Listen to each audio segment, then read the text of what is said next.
এটি মহান গ্রিক দার্শনিক সক্রেটিসের গল্প, যিনি তার চিন্তাভাবনা এবং তত্ত্বের জন্য পরিচিত ছিলেন। একজন ব্যক্তি যিনি চিন্তার শক্তি বুঝতে পেরেছিলেন এবং তা তার জীবনের অংশ বানিয়ে নিয়েছিলেন। তার জীবন সরলতা এবং সত্যের প্রতীক ছিল, কিন্তু তার চিন্তাভাবনাগুলি বিশ্বের পরিবর্তন করে দিয়েছিল। সক্রেটিসের জন্ম গ্রিসের অ্যাথেন্সে হয়েছিল। তার পিতা একজন ভাস্কর ছিলেন এবং মা একজন দায়ী। সাধারণ পরিবারের জন্ম নেওয়া সক্রেটিস তার জীবন অত্যন্ত সাধারণভাবে কাটিয়েছিলেন। তিনি ছোটবেলাতেই জ্ঞানের প্রতি আগ্রহ দেখিয়েছিলেন এবং বড় হয়ে দর্শন, রাজনীতি এবং নৈতিকতা বিষয়ে গভীর আগ্রহ নিয়েছিলেন। সক্রেটিস ফরমাল শিক্ষা গ্রহণ করেননি, কিন্তু তার চিন্তা ও জ্ঞানের স্তর কোন বিশারদ থেকে কম ছিল না। তিনি তার জ্ঞানকে তার আশেপাশের মানুষের সাথে কথোপকথন করে উন্নত করেছেন। সক্রেটিস বিশ্বাস করতেন যে প্রতিটি ব্যক্তির মধ্যে জ্ঞান এবং সত্যের উৎস থাকে, শুধু সেটি চিহ্নিত করার প্রয়োজন হয়। তিনি নিজেকে কখনো শিক্ষক বলেননি, বরং একজন পথপ্রদর্শক মনে করতেন যারা মানুষকে তাদের ভেতরের সত্য খুঁজে পেতে সাহায্য করেন। এবার আমি আপনাদেরকে শোনাবো সক্রেটিস এবং তার স্ত্রী জ্যান্থিপির গল্প। সক্রেটিস এবং তার স্ত্রী জ্যান্থিপির গল্প একটি আকর্ষণীয় এবং বিখ্যাত কাহিনী যা সক্রেটিসের জীবনের ব্যক্তিগত দিক উন্মোচন করে। জ্যান্থিপির স্বভাব সক্রেটিসের চিন্তাশীল এবং শান্ত স্বভাবের বিপরীত ছিল এবং তাদের ঝগড়ার কাহিনীগুলি আজও আলোচনার বিষয়। জ্যান্থিপির স্বভাব ছিল তীক্ষ্ণ এবং খিটখিটে। তাকে প্রায়ই রাগী এবং তার স্বামীকে হতাশ দেখানো হয়েছে। অনেক প্রাচীন গল্প এবং কিংবদন্তিতে জ্যান্থিপিকে একটি ঝগড়ালু এবং কঠোর স্ত্রী হিসেবে উপস্থাপন করা হয়েছে, যা সক্রেটিসের সরল এবং চিন্তাশীল জীবন থেকে অসন্তুষ্ট ছিলেন। সক্রেটিসের স্বভাব ছিল শান্ত এবং সহনশীল। তিনি কখনোই জ্যান্থিপির রাগকে তার ওপর প্রভাব ফেলতে দেননি। তিনি সব সময় ধৈর্য এবং বোঝাপড়ার সাথে কাজ করতেন, যেখানেই পরিস্থিতি কঠিন হোক না কেন। একটি বিখ্যাত গল্প রয়েছে যেখানে জ্যান্থিপি সক্রেটিসের ওপর রাগে পানির একটি পাত্র ঢেলে দিয়েছিলেন। সক্রেটিস এই ঘটনা সম্পর্কে হেসে বলেছিলেন, যখন বিদ্যুৎ চমকায়, তখন বৃষ্টি তো হবেই। এই কাহিনী জ্যান্থিপির বিপরীত স্বভাবকে প্রতিফলিত করে, কিন্তু এটি এটাও প্রদর্শন করে যে সক্রেটিস কিভাবে ধৈর্য, বোঝাপড়া এবং হাস্যরসের মাধ্যমে কঠিন পরিস্থিতি মোকাবিলা করেছেন। জ্যান্থিপির কঠোর স্বভাব সত্ত্বেও, সক্রেটিস তাদের সম্পর্ক রক্ষা করার চেষ্টা করেছিলেন এবং কখনো তার চিন্তা ও তত্ত্ব থেকে আপোস করেননি। এই কাহিনী থেকে আমরা শিখতে পারি যে জীবন যতই চ্যালেঞ্জিং হোক না কেন, তা বোঝাপড়া এবং ধৈর্যের সাথে মোকাবিলা করা উচিত। সক্রেটিসের জীবন প্রমাণ করে যে চিন্তাশীলতা এবং সহনশীলতা দিয়ে যে কোনো সমস্যা পার করা যায়। সক্রেটিসের দর্শন ছিল যে প্রতিটি ব্যক্তিকে তার জীবনের প্রতিটি দিক সম্পর্কে প্রশ্ন করা উচিত। তিনি বিশ্বাস করতেন যে সত্য কেবল প্রশ্ন এবং উত্তরগুলির মাধ্যমেই খোঁজা যায়। তিনি অ্যাথেন্সের রাস্তায় ঘুরে ঘুরে মানুষের থেকে প্রশ্ন করতেন এবং তাদের চিন্তা করতে বাধ্য করতেন। তার সবচেয়ে বিখ্যাত উক্তি ছিল, আমি শুধু জানি যে আমি কিছুই জানি না। সক্রেটিস ন্যায়, নৈতিকতা এবং গুণাবলী সম্পর্কে গভীর চিন্তা করেছেন। তিনি বিশ্বাস করতেন যে প্রকৃত জ্ঞান আত্মজ্ঞান থেকে আসে এবং একজন ব্যক্তিকে তার আত্মার শুদ্ধতার জন্য জীবনযাপন করা উচিত। এখন আমি আপনাদের শোনাব সক্রেটিস এবং ডেলফির গল্প। সক্রেটিস এবং ডেলফির গল্প খুবই গুরুত্বপূর্ণ এবং আকর্ষণীয়।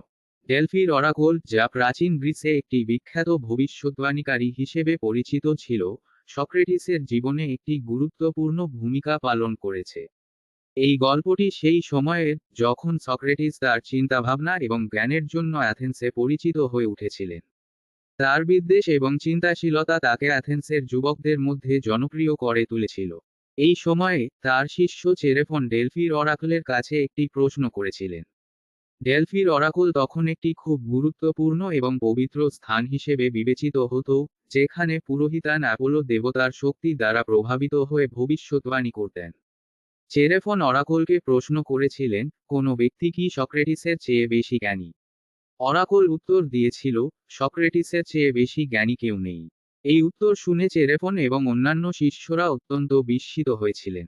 তারা এই ভবিষ্যদ্বাণীর কথা সক্রেটিসকে জানালেন। সক্রেটিসও এই উত্তরে বিস্মিত হয়েছিলেন, কারণ তিনি নিজেকে জ্ঞানী মনে করতেন না। সক্রেটিস এই ভবিষ্যদ্বাণীকে একটি চ্যালেঞ্জ হিসেবে নিয়েছিলেন। তিনি ভাবলেন, যদি অরাকল এই কথা বলে থাকে, তাহলে এর একটি গভীর অর্থ আছে। তিনি ভাবলেন, যদি আমি সবচেয়ে জ্ঞানী হই, তাহলে এর মানে কি? আমি তো নিজেকে কিছুই জানি না মনে করি। এরপর সক্রেটিস অ্যাথেন্সের সবচেয়ে বুদ্ধিমান ব্যক্তিদের সঙ্গে দেখা করতে শুরু করলেন এবং তাদের জ্ঞান পরীক্ষা করতে লাগলেন। তিনি দেখলেন যে এইসব মানুষ নিজেদের জ্ঞানী মনে করেন, কিন্তু যখন সক্রেটিস তাদের জ্ঞানের গভীরে ঢুকে প্রশ্ন করেছিলেন, তখন তারা প্রায়ই তাদের জ্ঞানের সীমা বুঝতে পারতেন না। এই অভিজ্ঞতা সক্রেটিসকে বুঝতে সাহায্য করেছিল কেন ডেলফি অরাকল তাকে সবচেয়ে জ্ঞানী বলেছে। সক্রেটিস উপলব্ধি করেছিলেন যে তার জ্ঞান এই ব্যাপারেই আছে যে তিনি জানেন যে তিনি কিছুই জানেন না। অন্যরা তাদের জ্ঞান নিয়ে গর্বিত ছিল, কিন্তু সক্রেটিস স্বীকার করেছিলেন যে প্রকৃত জ্ঞান হচ্ছে এই উপলব্ধি যে জ্ঞান অশেষ এবং আমরা কেবল একটি ছোট অংশ জানি। এইভাবে ডেলফি ভবিষ্যৎবাণী সক্রেটিসকে তার জীবনের গুরুত্বপূর্ণ সত্য বুঝতে সাহায্য করেছিল যা তার দার্শনিক চিন্তাভাবনায় গভীর প্রভাব ফেলেছিল। তিনি এটি তার জীবনের ভিত্তি বানিয়েছিলেন এবং তার শিষ্যদেরকেও শিখিয়েছিলেন যে প্রকৃত জ্ঞান সর্বদা নিজস্ব অজ্ঞতা স্বীকার করার মাধ্যমে শুরু হয়। সক্রেটিসের চিন্তাভাবনা অ্যাথেন্সের রাজনীতি এবং সমাজের অনেক মানুষের কাছে গ্রহণযোগ্য ছিল না। তিনি যুবকদের চিন্তাশীল ও স্বাধীন চিন্তার দিকে উদ্বুদ্ধ করেছিলেন, যা সক্রেটিসের চিন্তাভাবনা অ্যাথেন্সের রাজনীতি এবং সমাজের অনেক মানুষের কাছে গ্রহণযোগ্য ছিল না। তিনি যুবকদের চিন্তাশীল ও স্বাধীন চিন্তার দিকে উদ্বুদ্ধ করেছিলেন, যা অ্যাথেন্সের ঐতিহ্যবাহী সমাজের জন্য বিপজ্জনক মনে করা হতো। সক্রেটিস অ্যাথেন্সের গণতান্ত্রিক ব্যবস্থার সমালোচনা করেছিলেন এবং বলেছিলেন যে মানুষরা অজ্ঞতার সাথে সিদ্ধান্ত নেয়, যা সমাজের জন্য ক্ষতিকারক হতে পারে। অ্যাথেন্সের আদালত সক্রেটিসকে যুবকদের পথভ্রষ্ট করা এবং দেবদেবীর অবমাননা করার অভিযোগে দোষী সাব্যস্ত করে। তাকে মৃত্যুদণ্ড দেওয়া হয়। তবে সক্রেটিস তার নীতিগুলির সাথে আপোষ না করে মৃত্যুকে গ্রহণ করার সিদ্ধান্ত নেন। তিনি বলেছিলেন যে একজন ব্যক্তিকে সত্যের জন্য তার জীবন দিতে হতে পারে, কিন্তু তার নীতিগুলির সাথে আপোষ করা উচিত নয়। তিনি বিষের পানীয় পান করে শান্তিপূর্ণভাবে মৃত্যুবরণ করেন। তার মৃত্যু তার চিন্তাভাবনাকে চিরকাল অমর করে দেয়, এবং আজও বিশ্ব তাকে একজন মহান চিন্তাবিদ হিসেবে মনে করে। সক্রেটিসের জীবন এবং তার শিক্ষা শতাব্দী ধরে মানুষের উদ্বুদ্ধ করবে। তার শিষ্য প্লেটো তার চিন্তাভাবনাগুলিকে সামনে নিয়ে গিয়েছিলেন এবং লিখেছিলেন, যার ফলে সক্রেটিসের শিক্ষা বিশ্বজুড়ে ছড়িয়ে পড়েছে। তার দর্শন ছিল যে প্রতিটি ব্যক্তিকে সত্যের অনুসন্ধানে লিপ্ত থাকতে হবে এবং তার জীবনকে ন্যায় ও নৈতিকতার অনুযায়ী পরিচালনা করতে হবে। গণতান্ত্রিক ব্যবস্থার সমালোচনা করেছিলেন এবং বলেছিলেন যে মানুষরা অজ্ঞতার সাথে সিদ্ধান্ত নেয়, যা সমাজের জন্য ক্ষতিকারক হতে পারে। অ্যাথেন্সের আদালত সক্রেটিসকে যুবকদের পথভ্রষ্ট করা এবং দেবদেবীর অবমাননা করার অভিযোগে দোষী সাব্যস্ত করে। তাকে মৃত্যুদণ্ড দেওয়া হয়। তবে সক্রেটিস তার নীতিগুলির সাথে আপোষ না করে মৃত্যুকে গ্রহণ করার সিদ্ধান্ত নেন। তিনি বলেছিলেন যে একজন ব্যক্তিকে সত্যের জন্য তার জীবন দিতে হতে পারে, কিন্তু তার নীতিগুলির সাথে আপোষ করা উচিত নয়। তিনি বিষের পানীয় পান করে শান্তিপূর্ণভাবে মৃত্যুবরণ করেন। তার মৃত্যু তার চিন্তাভাবনাকে চিরকাল অমর করে দেয়, এবং আজও বিশ্ব তাকে একজন মহান চিন্তাবিদ হিসেবে মনে করে। সক্রেটিসের জীবন এবং তার শিক্ষা শতাব্দী ধরে মানুষের উদ্বুদ্ধ করবে। তার শিষ্য প্লেটো তার চিন্তাভাবনাগুলিকে সামনে নিয়ে গিয়েছিলেন এবং লিখেছিলেন, যার ফলে সক্রেটিসের শিক্ষা বিশ্বজুড়ে ছড়িয়ে পড়েছে। তার দর্শন ছিল যে প্রতিটি ব্যক্তিকে সত্যের অনুসন্ধানে লিপ্ত থাকতে হবে এবং তার জীবনকে ন্যায় ও নৈতিকতার অনুযায়ী পরিচালনা করতে হবে। সক্রেটিসের বিচার প্রাচীন অ্যাথেন্সের ইতিহাসে একটি গুরুত্বপূর্ণ এবং বিতর্কিত ঘটনা ছিল। সক্রেটিসের বিরুদ্ধে দুটি গুরুতর অভিযোগ আনা হয়েছিল। এক, সক্রেটিসের বিরুদ্ধে অভিযোগ ছিল যে তিনি অ্যাথেন্সের যুবকদের ভুল পথে পরিচালিত করছেন এবং তাদের প্রথাগত ধর্মীয় ও সামাজিক মতামতের বিরুদ্ধে উস্কানি দিচ্ছেন। দুই, দ্বিতীয় অভিযোগ ছিল যে সক্রেটিস নতুন দেবদেবীদের প্রচার করছেন এবং প্রথাগত দেবদেবীদের অপমান করছেন। সক্রেটিসকে অ্যাথেন্সের আদালতে আনা হয়, যেখানে 501 জন জুরি সদস্য তার বিরুদ্ধে শুনানি করেছিলেন। অ্যাথেন্সে তখন গণতন্ত্র ছিল এবং মামলাগুলির সিদ্ধান্ত জুরি সদস্যদের উপর নির্ভর করত। সক্রেটিস নিজেই তার পক্ষে কথা বলেছিলেন, কোন আইনজীবী বা পরামর্শক ছাড়াই। সক্রেটিস অভিযোগগুলির প্রতি স্পষ্ট এবং যুক্তিসঙ্গত উত্তর দিয়েছিলেন। তিনি দাবি করেছিলেন যে তিনি শুধু মানুষের সাথে প্রশ্ন করে তাদের চিন্তা করতে উৎসাহিত করেন। তিনি বলেছেন যে তিনি নতুন দেবদেবীদের প্রচার করছেন না, বরং তিনি ঈশ্বরের স্বর্গীয় কণ্ঠ অনুসরণ করছেন যা তাকে সঠিক এবং ভুলের মধ্যে পার্থক্য করতে সাহায্য করে। সক্রেটিস বলেছেন যে তিনি অ্যাথেন্সের নাগরিকদের তাদের অজ্ঞতা বুঝতে সাহায্য করেন, যা সমাজে উন্নতি আনতে পারে।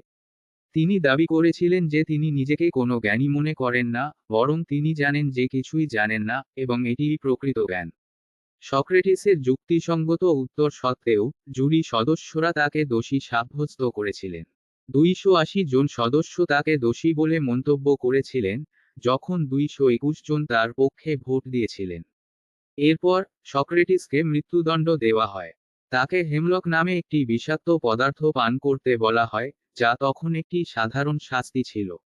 সক্রেটিস মৃত্যুদণ্ড গ্রহণ করেছিলেন, কিন্তু তার তত্ত্বের সাথে আপোস করেননি। তিনি তার শিষ্যদের বলেছেন যে তারা সঠিকতার খোঁজে লেগে থাকুক এবং কখনো তাদের চিন্তাভাবনা থেকে পিছুপা না হোক। সক্রেটিসের মৃত্যু তার চিন্তাভাবনাকে আরও শক্তিশালী করেছে এবং তার শিষ্য প্লেটো তার তত্ত্বগুলি প্রসারিত করেছেন। সক্রেটিসের এই মামলা আজও ন্যায়, নৈতিকতা এবং স্বাধীন চিন্তার ওপর গভীর আলোচনা ও বিতর্কের বিষয় হয়ে দাঁড়িয়েছে। তার জীবন এবং মৃত্যু থেকে প্রাপ্ত বার্তাটি হল যে সত্য এবং ন্যায়ের জন্য দাঁড়িয়ে থাকা, যত বড় মূল্যই দিতে হোক, সবচেয়ে গুরুত্বপূর্ণ। সক্রেটিসের গল্প দেখায় যে চিন্তার শক্তি কতটা বিশাল। তিনি বিশ্বের কাছে শিখিয়েছেন যে প্রশ্ন করা এবং সত্যের অনুসন্ধান করা সবচেয়ে গুরুত্বপূর্ণ। তার জীবন এবং মৃত্যু উভয়ই এই বার্তা দেয় যে সত্যের পথ অনুসরণ করতে সাহসের প্রয়োজন হয়। তার উত্তরাধিকার আজও আমাদের অনুপ্রেরণা দেয় যে আমরা আমাদের চিন্তা এবং নীতির প্রতি সৎ থাকি, যত বড় মূল্যই দিতে হোক। এই ভিডিওটি যদি আপনাদেরকে ভালো লেগে থাকে তাহলে লাইক করবেন, শেয়ার করবেন এবং সাবস্ক্রাইব করতে ভুলবেন না।